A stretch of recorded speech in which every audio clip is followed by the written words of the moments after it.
Hello ಆತ್ಮೀಯರೇ, ನಮಸ್ಕಾರ. ನಾನು ಮೋಕ್ಷ ಹಿರೇಮಠ್.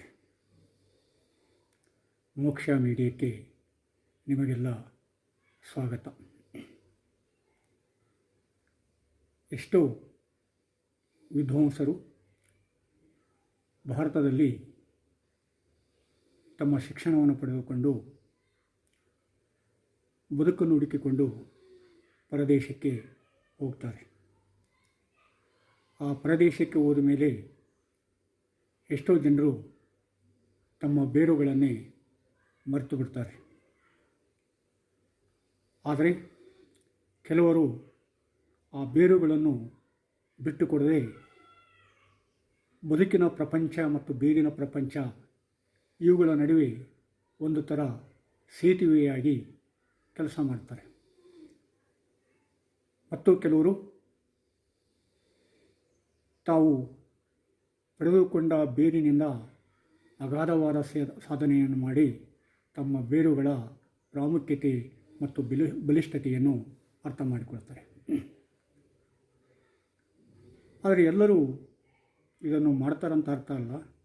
ಆದರೆ ಕೆಲವರು ಮಾತ್ರ ತಮ್ಮ ಬೇರುಗಳನ್ನು ಬಿಟ್ಟುಕೊಡದೆ ಬದುಕಿನ ಪ್ರಪಂಚವನ್ನು ಕಡೆಗಾಣಿಸೋದೇ ಎರಡರ ನಡುವೆ ಕೊಂಡಿಯಾಗಿ ಕೆಲಸ ಮಾಡ್ತಕ್ಕಂಥದ್ದನ್ನು ನಾವು ಸಾಕಷ್ಟು ನೋಡಿದ್ದೇವೆ.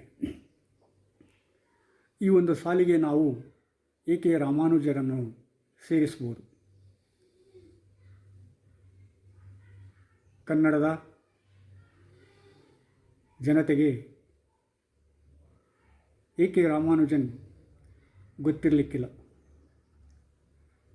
ಕನ್ನಡ ಮತ್ತು ಇಂಗ್ಲೀಷ್ ಸಾಹಿತ್ಯದ ಕೆಲವರಿಗೆ, ಕನ್ನಡ ಸಂಸ್ಕೃತಿಯ ಕ್ಷೇತ್ರದ ಕೆಲವರಿಗೆ ರಾಮಾನುಜನ್ ಅಂದರೆ ಯಾರು, ಅವರು ಮಾಡಿರ್ತಕ್ಕಂಥ ಕೆಲಸ ಏನು, ಅವರ ಸಾಧನೆಗೆ ಹೇಳನೇನು ಎನ್ನುವುದು ಸ್ಪಷ್ಟವಾಗಿ ಅರ್ಥವಾಗ್ತಾ ಇದೆ.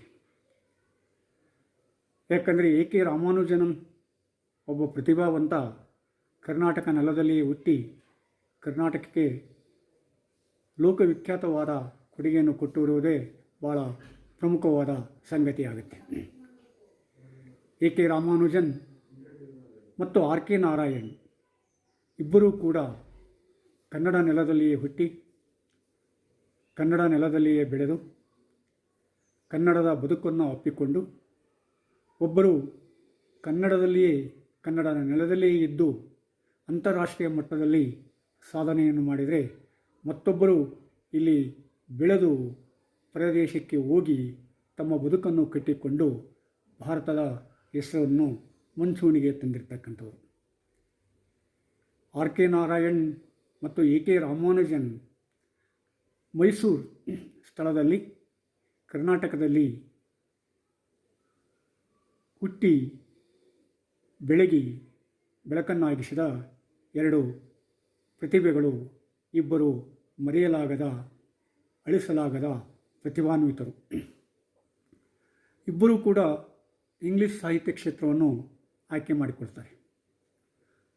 ಕೆ ನಾರಾಯಣ್ ಪ್ರಸಿದ್ಧ ಕಥೆಗಾರರಾದರೆ ಕೆ ರಾಮಾನುಜನ್ ಭಾಷಾಶಾಸ್ತ್ರಜ್ಞರಾಗಿ ಕನ್ನಡದ, ತಮಿಳಿನ, ತೆಲುಗಿನ, ಇಂಗ್ಲೀಷಿನ ಬರಹಗಾರರಾಗಿ ತಮ್ಮದೇ ಆದ ವ್ಯಕ್ತಿತ್ವವನ್ನು ಪ್ರತಿಪಾದಿಸುತ್ತಾರೆ.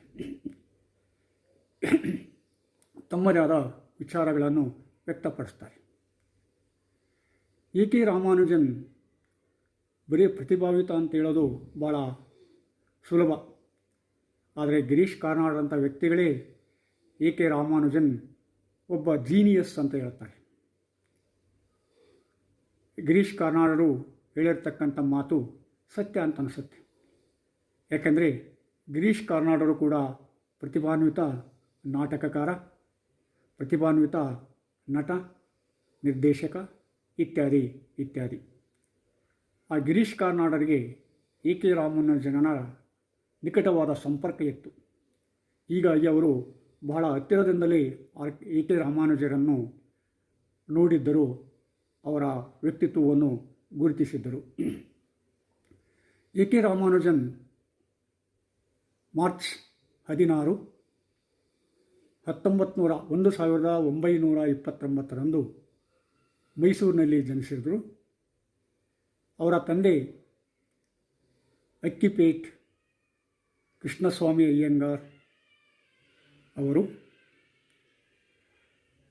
ಅವರೊಬ್ಬ ಗಣಿತದ ಪ್ರೊಫೆಸರ್ ಆಗಿದ್ದರು ಮೈಸೂರು ವಿಶ್ವವಿದ್ಯಾನಿಲಯದಲ್ಲಿ.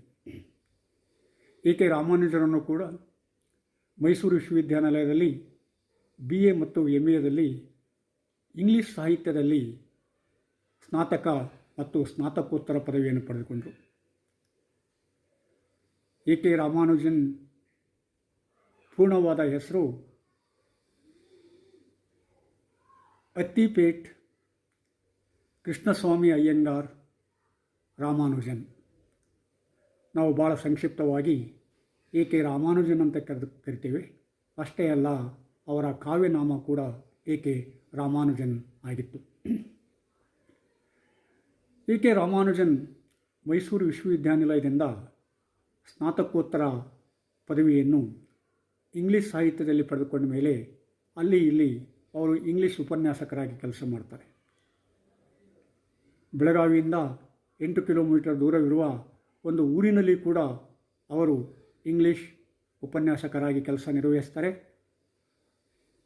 ಆಗ ಪೂನಾದಲ್ಲಿ ಡಿಪ್ಲೊಮಾ ಇನ್ ಲಿಂಗ್ವಿಸ್ಟಿಕ್ಸ್ ಪದವಿಯನ್ನು ಪಡೆದುಕೊಂಡು ಫುಲ್ಬ್ರೈಟ್ ವಿದ್ಯಾರ್ಥಿ ವೇತನವನ್ನು ಪಡೆದುಕೊಂಡು ಅವರು ಅಮೇರಿಕಕ್ಕೆ ಹೋಗ್ತಾರೆ. ಇಂಡಿಯಾನಾ ವಿಶ್ವವಿದ್ಯಾನಿಲಯದಿಂದ ಭಾಷಾಶಾಸ್ತ್ರಜ್ಞದಲ್ಲಿ ಡಾಕ್ಟರೇಟನ್ನು ಸಂಪ್ರಬಂಧವನ್ನು ಮಂಡಿಸಿ ಡಾಕ್ಟರೇಟನ್ನು ಪಡೆದುಕೊಳ್ತಾರೆ. ನಂತರ 1962 ಸುಮಾರಿಗೆ ಅವರು ಯೂನಿವರ್ಸಿಟಿ ಆಫ್ ಚಿಕಾಗೋ ಯೂನಿವರ್ಸಿಟಿಯನ್ನು ಒಬ್ಬ ಪ್ರೊಫೆಸರಾಗಿ ಅಸಿಸ್ಟೆಂಟ್ ಪ್ರೊಫೆಸರಾಗಿ ಸೇರಿಕೊಳ್ತಾರೆ. ಅಲ್ಲಿಂದ ಕೆ ರಾಮಾನುಜನ್ ಹಿಂತಿರುಗಿಯೇ ನೋಡಲಿಲ್ಲ. ಕೆ ರಾಮಾನುಜನ್ ಕರ್ನಾಟಕದಲ್ಲಿದ್ದಾಗಲೇ ಕೆಲವು ಕನ್ನಡ ಕೃತಿಗಳನ್ನು ರಚನೆ ಮಾಡಿದರು. ಆದರೆ ಅವರ ಆಗಿನ ಕೃತಿಗಳು ಭಾಳ ವಿಶಿಷ್ಟ ಅನ್ನಿಸ್ತವೆ. ಈ ಗಾದೆ ಮಾತುಗಳು, ಆಡು ನುಡಿಗಳು, ಇಂದ್ರಜಾಲ ಮಹೇಂದ್ರಜಾಲ, ಒಗಟುಗಳು, ಒಡಪುಗಳು ಇತ್ಯಾದಿ ಬೆಳೆಗಳ ಬಗ್ಗೆ ಆಸಕ್ತಿಯನ್ನು ವಹಿಸಿ ಗಾದೆ ಮಾತುಗಳ ಸಂಗ್ರಹಣೆಯನ್ನು ಮಾಡಿ ಅವರು ಒಂದು ಪುಸ್ತಕವನ್ನು ಪ್ರಕಾಶಿಸ್ತಾರೆ. ಆದರೆ ಆಗಿನ ಕಾಲದಲ್ಲಿ 1959-60 ಸುಮಾರಿನಲ್ಲಿ ಎಷ್ಟೋ ಜನರಿಗೆ ಈ ಜಾನಪದದ ವಿಷಯವನ್ನೇ ತಿಳಿದಿರೋದಿಲ್ಲ. ಅಂಥ ಸ್ಥಿತಿಯಲ್ಲಿ ಈ ಜಾನಪದದ ವಿಷಯವನ್ನು ಎತ್ತಿಕೊಂಡು ಅವರು ಆ ಜಾನಪದದ ವಿಷಯ ಬಗ್ಗೆ, ಕನ್ನಡ ಜಾನಪದದ ವಿಷಯದ ಬಗ್ಗೆ, ಸಾಮಾನ್ಯವಾಗಿ ಜಾನಪದದ ಬಗ್ಗೆ ಅನೇಕ ವಿಚಾರಗಳನ್ನು ವ್ಯಕ್ತಪಡಿಸ್ತಾರೆ. ಅವರು ವ್ಯಕ್ತಪಡಿಸಿದ ಅನೇಕ ವಿಚಾರಗಳು ನಂತರದಲ್ಲಿ ಕೆ ರಾಮಾನುಜನ ಕಾಲಾನಂತರದಲ್ಲಿ ಭಾಳ ಪ್ರಸಿದ್ಧಿಯನ್ನು ಪಡಿತವೆ. ಅಂದರೆ ಅದರ ಮೇಲೆ ನಮಗೆ ಯಾವ ರೀತಿಯಾಗಿ ಕೆ ರಾಮಾನುಜರು ಪ್ರತಿಭಾವಂತರಾಗಿದ್ದರು ಅನ್ನುವುದು ಸ್ಪಷ್ಟವಾಗಿ ಅರ್ಥ ಮಾಡಿಕೊಳ್ಳಲಿಕ್ಕೆ ಸಾಧ್ಯತೆ ಆಗುತ್ತೆ. ಕೆ ರಾಮಾನುಜನ್ ಚಿಕಾಗೋ ವಿಶ್ವವಿದ್ಯಾನಿಲಯವನ್ನು ಸೇರಿದ ಮೇಲೆ ತಮ್ಮ ಕನ್ನಡದ ಕೊಂಡಿಯನ್ನು ಕಳ್ಕೊಳ್ಳೋದಲ್ಲವರು. ವಿಶೇಷವಾಗಿ ದಕ್ಷಿಣ ಭಾರತದ ಬೇರುಗಳನ್ನು ಅವರು ಕಂಡುಕೊಳ್ಳುವುದಿಲ್ಲ. ಯಾಕಂದರೆ ಅವರಿಗೆ 4-5 ಭಾಷೆಗಳು ಸರಾಗವಾಗಿ ಬರ್ತಾಯಿತ್ತು. ಅವರು ಮೈಸೂರಿನಲ್ಲಿ ಹುಟ್ಟಿದರೂ ಕೂಡ ಅವರು 3 ಭಾಷೆಗಳಲ್ಲಿ ಪ್ರಾವೀಣ್ಯತೆಯನ್ನು ಒಂದಿಲ್ಲ ಒಂದು ರೀತಿಯಾಗಿ ಪಡೆದುಕೊಂಡಿದ್ದರು. ಅವರ ಮನೆಯಲ್ಲಿ ತಮಿಳು ಭಾಷೆಯನ್ನು ಉಪಯೋಗ ಮಾಡ್ತಿದ್ರು. ಅಂದರೆ ಅವರ ಮಾತೃಭಾಷೆ ತಮಿಳು. ಆದರೆ ಎಷ್ಟೋ ವರ್ಷಗಳಿಂದ ಅವರು ಮೈಸೂರಿಗೆ ಬಂದುಬಿಟ್ಟಿದ್ರು. ಹೀಗಾಗಿ ತಮಿಳು ಮಾತ್ರ ಮನೆಯಲ್ಲಿ ಉಪಯೋಗ ಮಾಡ್ತಿದ್ರು. ಈಗ ಕೂಡ ಕೆಲವರು ಮೈಸೂರಿನಲ್ಲಿ ತಮಿಳನ್ನು ಮನೆ ಭಾಷೆಗೆ ಉಪಯೋಗ ಮಾಡ್ತಾರೆ. ಅದಕ್ಕೆ ಕಂದಮಿಳ್ ಅಂತ ಹೇಳ್ತಾರೆ. ಮನೆಯ ಭಾಷೆಯಾಗಿ ಕಂದಮಿಳ್, ಸಾಹಿತ್ಯಿಕ ಭಾಷೆಯಾಗಿ, ಅಧ್ಯಯನ ಭಾಷೆಯಾಗಿ ಇಂಗ್ಲೀಷು, ಮನೆ ಬಿಟ್ಟು ಹೊರಗೆ ಬಂದುಬಿಟ್ರೆ ಪೂರ್ಣವಾದ ಕನ್ನಡ ಪ್ರಪಂಚ. ಹೀಗಾಗಿ ಕನ್ನಡ, ತಮಿಳು ಮತ್ತು ಇಂಗ್ಲೀಷ್ ಭಾಷೆಗಳ ಬಗ್ಗೆ ರಾಮಾನುಜನಿಗೆ ಒಂದು ತೆರನಾದ ಹಿಡಿತ ಅವರ ಚಿಕ್ಕವರಿದ್ದಾಗಲಿಂದಲೇ ಸಿಕ್ಕಿಬಿಟ್ಟಿತ್ತು. ಹೀಗಾಗಿ ರಾಮಾನುಜನ್ ಈ ಭಾಷೆಗಳಲ್ಲಿರ್ತಕ್ಕಂಥ ಸಾಮರ್ಥ್ಯವನ್ನು ಮತ್ತಿಷ್ಟು ಬೆಳೆಸ್ಕೊಳ್ತಾರೆ. ಕನ್ನಡದಲ್ಲಿ ಕೂಡ ಅವರು ಬರವಣಿಗೆಯನ್ನು ಮಾಡ್ತಾರೆ. ಅವರು ವಿಶೇಷವಾಗಿ ಒಬ್ಬ ಕವಿ ಹೊಕ್ಕಳಲ್ಲಿ ಹೂವಿಲ್ಲ, ಕುಂಟೋಬಿಲ್ಲಿ, ಮತ್ತೊಬ್ಬನ ಆತ್ಮಚರಿತ್ರೆ ಇತ್ಯಾದಿ ಕವನ ಸಂಕಲನಗಳನ್ನು ಹೊರಗೆ ತರ್ತಾರೆ. ಬರೀ ಕನ್ನಡದಲ್ಲಿ ಅಷ್ಟೇ ಅಲ್ಲ, ಇಂಗ್ಲೀಷ್ನಲ್ಲಿ ಕೂಡ ತರ್ತಾರೆ, ತಮಿಳಿನಲ್ಲಿ ಕೂಡ ತರ್ತಾರೆ. ಇಂಗ್ಲೀಷ್ನಲ್ಲಿ ಕೂಡ ಅನೇಕ ಕವನಗಳನ್ನು ಅವರು ಹೊರಗೆ ತರ್ತಾರೆ. ಅದರಲ್ಲಿ ಪ್ರಮುಖವಾಗಿ ದ ಸ್ಟ್ರೈಡರ್ಸ್, ದ ರಿಲೇಷನ್ಸ್, ಅದರಲ್ಲಿ ಬರ್ತಕ್ಕಂಥ ಕೆಲವು ಕವನಗಳು, ಎಸ್ಪೆಷಲಿ ಸ್ನೇಕ್ಸ್ ಮತ್ತು ರಿವರ್, ಭಾಳ ಅತ್ಯುತ್ತಮ ಕವನಗಳು ಅಂತೇಳಿ ಕೆಲವರು ಹೇಳ್ತಾರೆ. ಅವರ ಒಂದೇ ಒಂದು ಕವನ ಸ್ನೇಕ್, ಅಂದರೆ ಕವನ ಸಂಕಲನದಲ್ಲಿ ಒಂದು ಕವನವಾಗಿರ್ತಕ್ಕಂಥ ಸ್ನೇಕ್ ಕವನದ ಮೇಲೆ ಸ್ಪೇನ್ ದೇಶದ ಒಬ್ಬ ವಿದ್ವಾಂಸ ಸಂಪ್ರಬಂಧವನ್ನು ಮಂಡಿಸಿ ಆ ಸ್ನೇಕ್ ಕವನಕ್ಕಾಗಿ ಡಾಕ್ಟರೇಟನ್ನು ಪಡೆದುಕೊಂಡ. ರಿವರ್ ಅಂತಕ್ಕಂಥ ಕವನ ಕೂಡ ಮದುರೈಲಿರ್ತಕ್ಕಂಥ ವೈಗೈ ನದಿಯ ಬಗ್ಗೆ ಹೇಳ್ತಾ ಇದೆ. ಅಂದರೆ ಅದಾಗಲೇ A.K. ರಾಮಾನುಜನ್ ಚಿಕಾಗೋ ಯೂನಿವರ್ಸಿಟಿಯಲ್ಲಿ ಕೆಲಸ ಮಾಡ್ತಿದ್ರು. ಆ ಚಿಕಾಗೋ ಯೂನಿವರ್ಸಿಟಿಯಲ್ಲಿ ಕೆಲಸ ಮಾಡಿದರೂ ಕೂಡ ದಕ್ಷಿಣ ಭಾರತದ ತಮಿಳು ಮತ್ತು ಕನ್ನಡ ಬೇರುಗಳನ್ನು ಅವರು ಎಂದೂ ಮರೆತಿರಲಿಲ್ಲ. ಅದನ್ನು ಗ್ರಂಥೀಯ ರೂಪದಲ್ಲಿ, ಕವನದ ರೂಪದಲ್ಲಿ, ಸಾಂಸ್ಕೃತಿಕ ರೂಪದಲ್ಲಿ, ಬರವಣಿಗೆಯ ರೂಪದಲ್ಲಿ ಮತ್ತು ಅನುಕೂಲವಾದಾಗ ಚಿಕಾಗೋದಿಂದ ಭಾರತಕ್ಕೆ ಬಂದು ಮೈಸೂರಿನಲ್ಲಿ ಕೆಲವು ದಿನ ವಾಸಿಸೋದರ ಮೂಲಕ ಅವರು ಆ ಸಂಪರ್ಕವನ್ನು ಉಳಿಸಿಕೊಂಡಿದ್ದರು. ಅವರ ತಲೆಮಾರಿನ ಎಷ್ಟೋ ಜನ ಪ್ರತಿಭಾನ್ವಿತರು ಕೂಡ ಅವರ ಅತ್ಯುತ್ತಮ ಸ್ನೇಹಿತರಾಗಿದ್ದರು. A.K. ರಾಮಾನುಜನ್ ಬರೀ ಒಬ್ಬ ಕವಿಯಲ್ಲ, ಯಾವ ರೀತಿಯಾಗಿ ಕನ್ನಡದಲ್ಲಿ ಉತ್ತಮವಾದ ಕವನಗಳನ್ನು ಬರೆದರೋ ಅದೇ ರೀತಿಯಾಗಿ ಇಂಗ್ಲೀಷ್ನಲ್ಲಿ ಕೂಡ ಅವರು ಉತ್ತಮವಾದ ಇಂಗ್ಲೀಷ್ ಕವನಗಳನ್ನು ಬರೀತಾರೆ. ಹೀಗಾಗಿ ಇಂಗ್ಲೀಷ್ ಸಾಹಿತ್ಯದಲ್ಲಿ ಕೂಡ ಅವರನ್ನು ಗುರುತಿಸ್ತಾರೆ. ಕನ್ನಡದಲ್ಲಿ ಅವರು ಬರೆದಿರ್ತಕ್ಕಂಥ ಕವನಗಳು ಅನೇಕ ಜನರಿಗೆ ಗೊತ್ತಿರಲಿಕ್ಕಿಲ್ಲ, ಆದರೆ ಅವು ಪ್ರಸಿದ್ಧಿಯನ್ನು ಪಡೆದಿರ್ತಕ್ಕಂಥ ಕವನಗಳಾದವು. ಇಷ್ಟೇ ಅಲ್ಲ, ಅವರು ಬರೀ ಕನ್ನಡ, ಇಂಗ್ಲೀಷ್ನಲ್ಲಿ ಕವನಗಳನ್ನು ರಚನೆ ಅಷ್ಟೇ ಮಾಡಲಿಲ್ಲ, ಆ ಕನ್ನಡ ಸಾಹಿತ್ಯದ ಅತ್ಯುತ್ತಮ ಕೃತಿಗಳನ್ನು ಅವರು ಇಂಗ್ಲೀಷಿಗೆ ಅನುವಾದ ಮಾಡಿದರು. ತಮಿಳು ಭಾಷೆಯ ಅತ್ಯುತ್ತಮ ಕೃತಿಗಳನ್ನು ಕೂಡ ಅವರು ಇಂಗ್ಲೀಷ್ ಭಾಷೆಗೆ ಅನುವಾದ ಮಾಡಿದರು. ಅವರೊಬ್ಬ ಭಾಷಾಶಾಸ್ತ್ರಜ್ಞ. ಹೀಗಾಗಿ ಆ ಭಾಷೆಯ ಮೇಲೆ ಹಿಡಿತ ಇರುವುದರಿಂದ ಅವರು ಕನ್ನಡದ ಕೆಲವು ಕೃತಿಗಳನ್ನು ಇಂಗ್ಲೀಷಿಗೆ ಅನುವಾದ ಮಾಡಿ ಕನ್ನಡದ ಜಗತ್ತನ್ನು ಕನ್ನಡೇತರ ಲೋಕಕ್ಕೆ ಪರಿಚಯ ಮಾಡಿಸಿದರು. ಅಂದರೆ ಅದಕ್ಕಿಂತ ಮೊದಲು ಕನ್ನಡೇತರ ಜಗತ್ತಿಗೆ ಗೊತ್ತಿಲ್ಲ ಅಂತ ಅರ್ಥ ಅಲ್ಲ, ಗೊತ್ತಿತ್ತು, ಆದರೆ ಅಷ್ಟು ಪ್ರಮಾಣದಲ್ಲಿ ಗೊತ್ತಿರಲಿಲ್ಲ. ಆ ಗೊತ್ತಿರುವಿಕೆಯನ್ನು A.K. ರಾಮಾನುಜರು ವಿಶಾಲವಾದ ವ್ಯಾಪ್ತಿಗೆ ಕೊಂಡೊಯ್ತಾರೆ.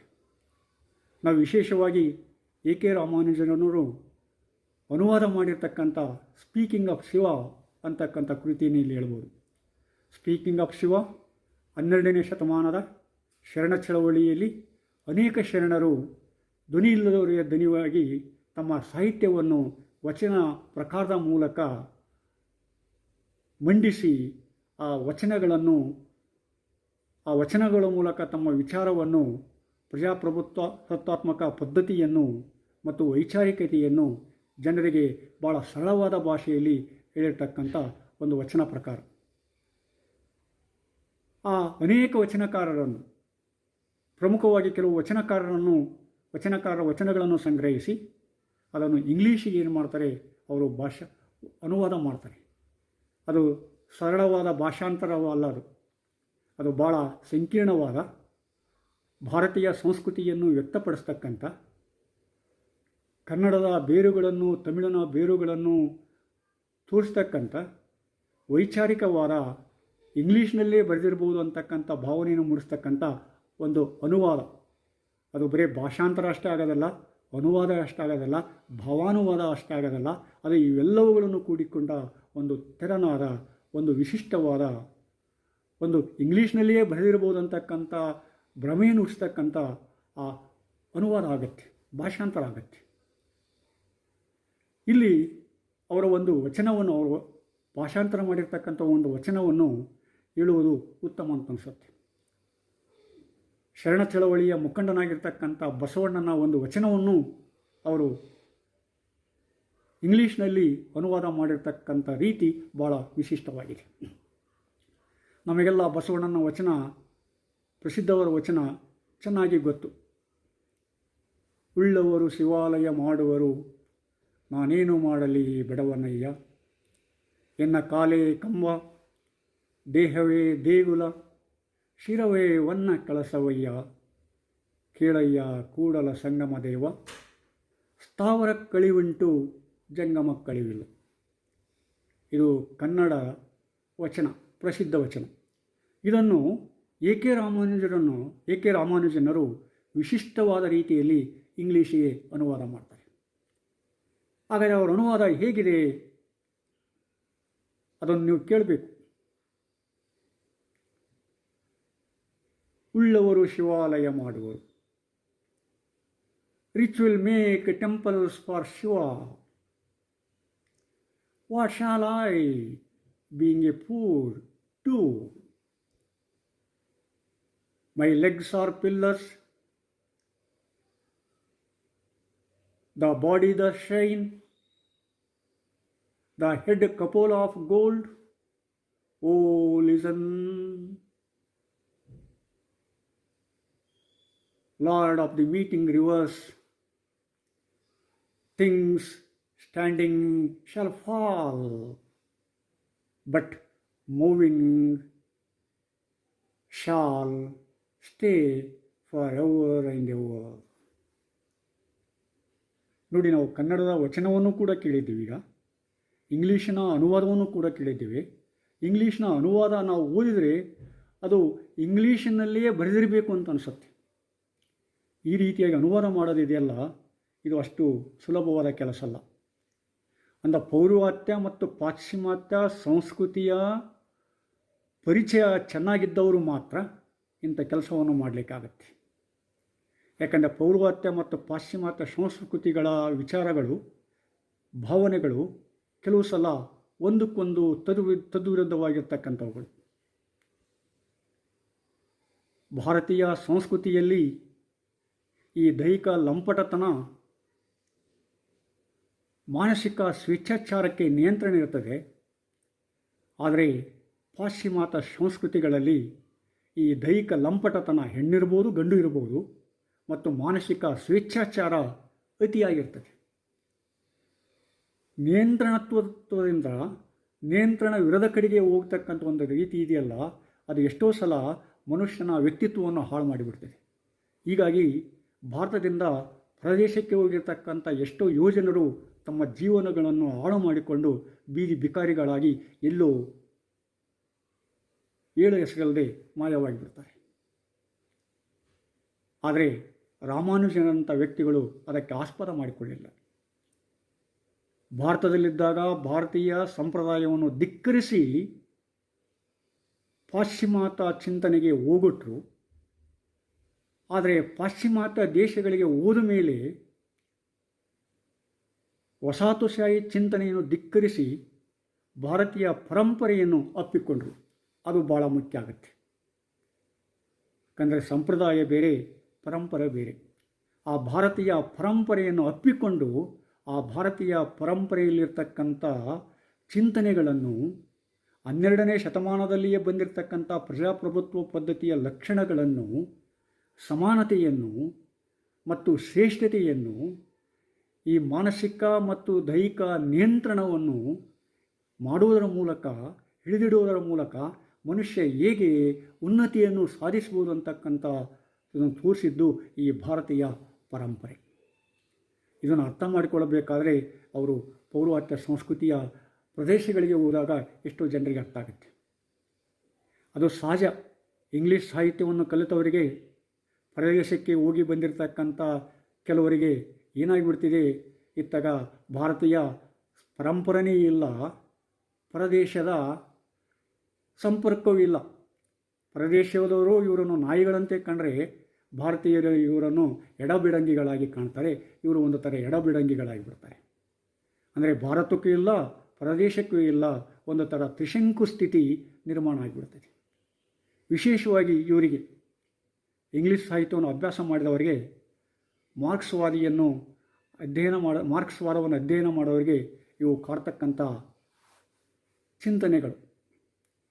ಇದರಿಂದ ಅಧ್ಯಯನವನ್ನು ಮಾಡಿದವರು ಹೊರಗೆ ಬರೆದಿದ್ದರೆ ಅವರಿಗೆ ಶೂರಾಗಿ ನಿಶ್ಚಿತವಾಗಿ ಅವರು ತ್ರಿಶಂಕು ಸ್ಥಿತಿಯನ್ನು ಮುಟ್ತಾರೆ. ಆದರೆ ರಾಮಾನುಜನಂಥವರು ಅದನ್ನು ಮೀರಿ ಹೊರಗೆ ಬಂದು ಈ ಪರಂಪರೆಯ ಪ್ರಾಮುಖ್ಯತೆಯನ್ನು, ಪರಂಪರೆಯ ಬಲಿಷ್ಠತೆಯನ್ನು ಅವರು ಎತ್ತಿ ತೋರಿಸ್ತಾರೆ, ಜಗತ್ತಿಗೆ ಪರಿಚಯ ಮಾಡಿಕೊಡ್ತಾರೆ. ನಾವು ಸಾಮಾನ್ಯವಾಗಿ ಹೇಳ್ತೀವಿ ಹಿತ್ತಲ ಗಿಡ ಮದ್ದಲ್ಲ ಅಂತೇಳಿ. ಆದರೆ ಆ ಹಿತ್ತಲ ಗಿಡ ಬಿಟ್ಟು ಬೇರೆ ಕಡೆ ಹೋದಾಗ ನಮಗೆ ನಮ್ಮ ಗಿಡದ ಪ್ರಾಮುಖ್ಯತೆ ಗೊತ್ತಾಗುತ್ತೆ, ನಮ್ಮ ಸಸ್ಯದ ಪ್ರಾಮುಖ್ಯತೆ ಗೊತ್ತಾಗುತ್ತೆ, ನಮ್ಮ ಪರಂಪರೆಯ ಪ್ರಾಬಲ್ಯ ಗೊತ್ತಾಗುತ್ತೆ.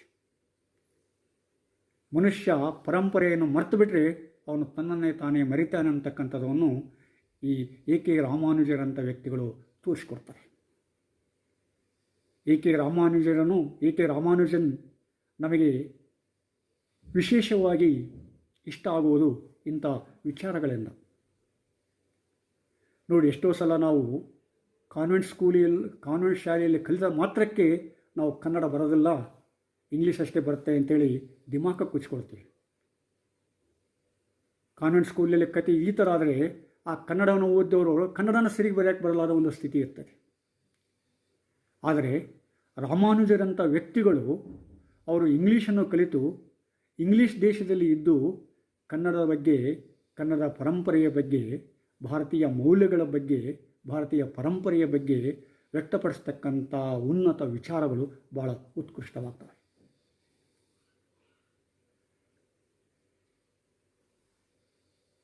ಎ.ಕೆ. ರಾಮಾನುಜನರು ಬರೀ ವಚನಗಳನ್ನಷ್ಟೇ ಅನುವಾದ ಮಾಡಲಿಲ್ಲ ಇಂಗ್ಲೀಷಿಗೆ. ಸ್ಪೀಕಿಂಗ್ ಆಫ್ ಶಿವ ಅಂತಕ್ಕಂಥ ಟೈಟಲ್ನಲ್ಲಿ ಆ ಇಂಗ್ಲೀಷ್ ಅನುವಾದವನ್ನು ಅವರು ಪ್ರಕಾಶಿಸ್ತಾರೆ. ನಂತರದಲ್ಲಿ ಯು.ಆರ್. ಅನಂತಮೂರ್ತಿಯವರ ಸಂಸ್ಕಾರ ಕಾದಂಬರಿಯನ್ನು ಕೂಡ ಅವರು ಇಂಗ್ಲೀಷಿಗೆ ಅನುವಾದ ಮಾಡ್ತಾರೆ. ಸಂಸ್ಕಾರ ಕನ್ನಡ ಸಾಹಿತ್ಯ ಲೋಕದಲ್ಲಿ ಭಾಳ ಚಿರಪರಿಚಿತವಾದ ಒಂದು ಕೃತಿ. ಸಿನಿಮಾ ಬಂದ ಮೇಲಂತೂ ಅದು ಮತ್ತಿಷ್ಟು ಅದರ ಪ್ರಾಮುಖ್ಯತೆ, ಪ್ರಸಿದ್ಧತೆ ವಿಸ್ತಾರವಾಯಿತು. ಅಂಥ ಕೃತಿಯನ್ನು ಎ.ಕೆ. ರಾಮಾನುಜನ್ ಇಂಗ್ಲೀಷಿಗೆ ಅನುವಾದ ಮಾಡ್ತಾರೆ.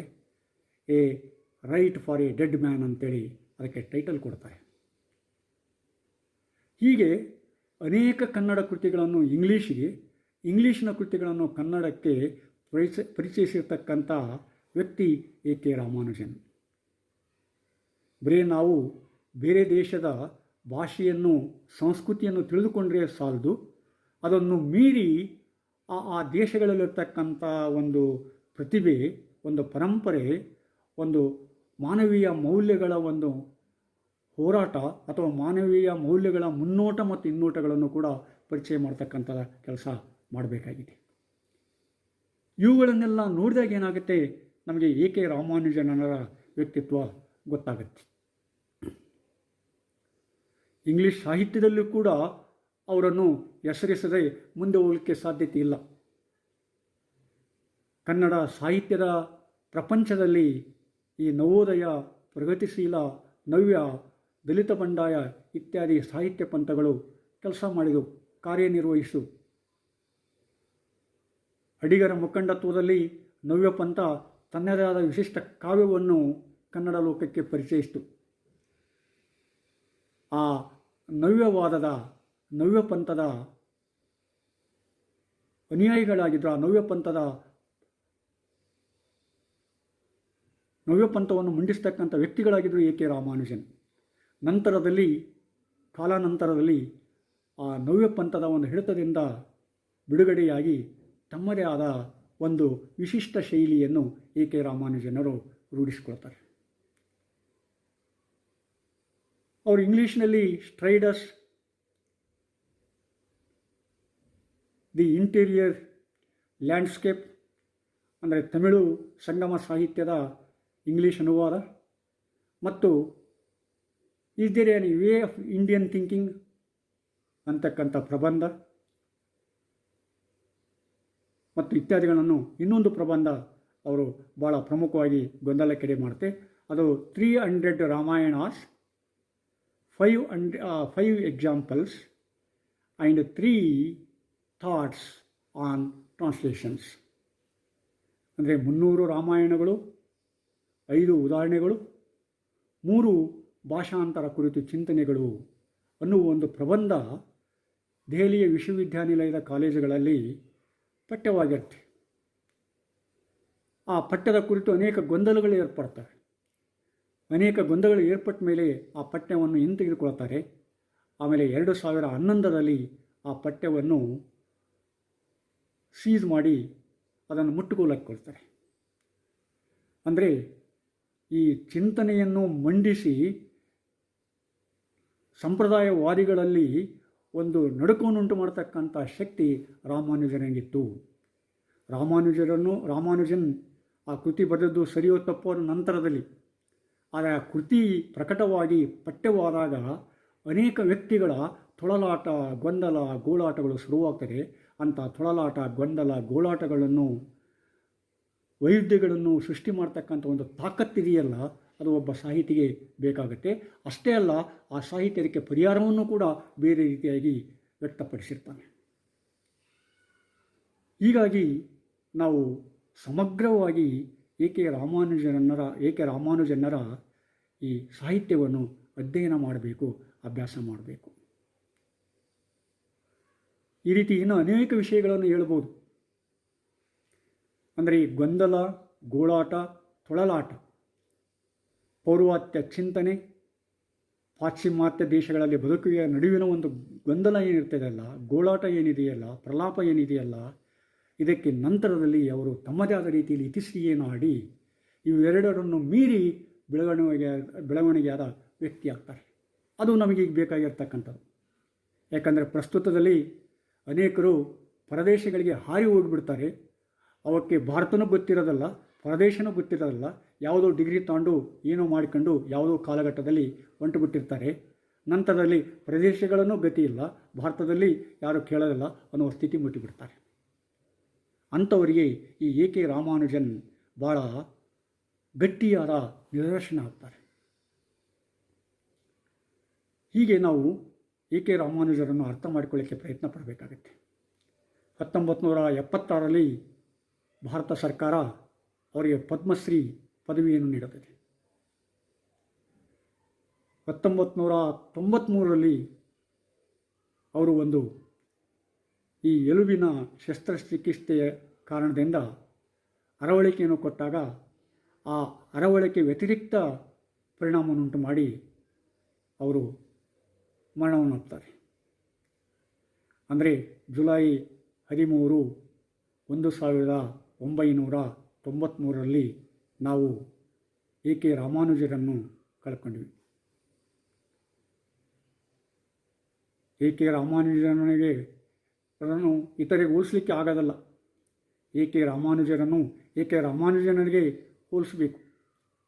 ಸಂಪ್ರದಾಯವಾದಿ ಪರಿಸರದಲ್ಲಿ ಬೆಳೆದರೂ ಕೂಡ ಆ ಸಂಪ್ರದಾಯ ಮತ್ತು ಪರಂಪರೆಯ ಕಂದಕವನ್ನು ಅರ್ಥ ಮಾಡಿಕೊಂಡು ಸಂಪ್ರದಾಯವನ್ನು ಧಿಕ್ಕರಿಸಿ ಪರಂಪರೆಯನ್ನು ಅಪ್ಪಿಕೊಂಡಿರ್ತಕ್ಕಂಥವರು, ಭಾರತೀಯ ಮಾನವೀಯ ಮೌಲ್ಯಗಳ ಪರಂಪರೆಯನ್ನು ಅಪ್ಪಿಕೊಂಡಿರ್ತಕ್ಕಂಥವರು ಎ ಕೆ ರಾಮಾನುಜನ್.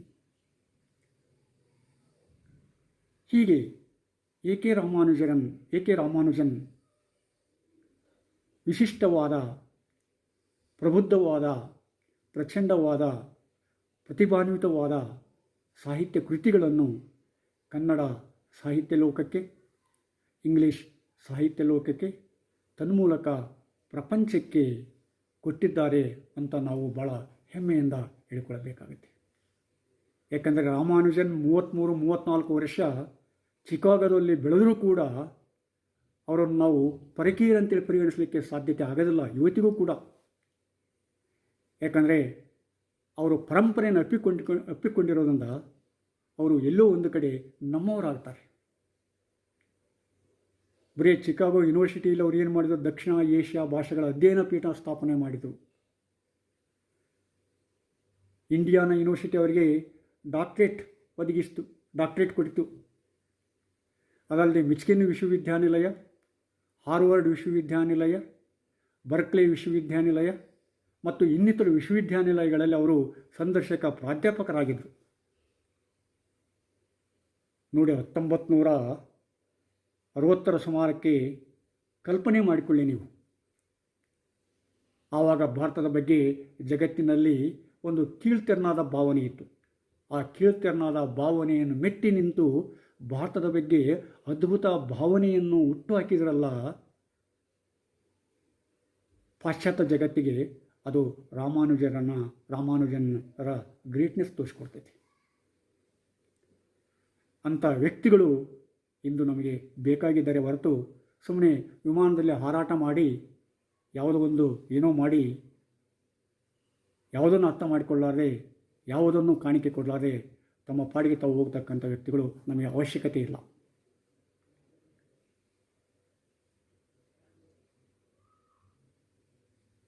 ಮಾನ್ಯರೇ, ಲೈಕ್ ಮಾಡಿ, ಮುಖ್ಯವಾಗಿ ಸಬ್ಸ್ಕ್ರೈಬ್ ಆಗಿ. ಮತ್ತೆ ಮುಂದಿನ ಸಂಚಿಕೆಯಲ್ಲಿ ಭೇಟಿಯಾಗೋಣ. ನಮಸ್ಕಾರ.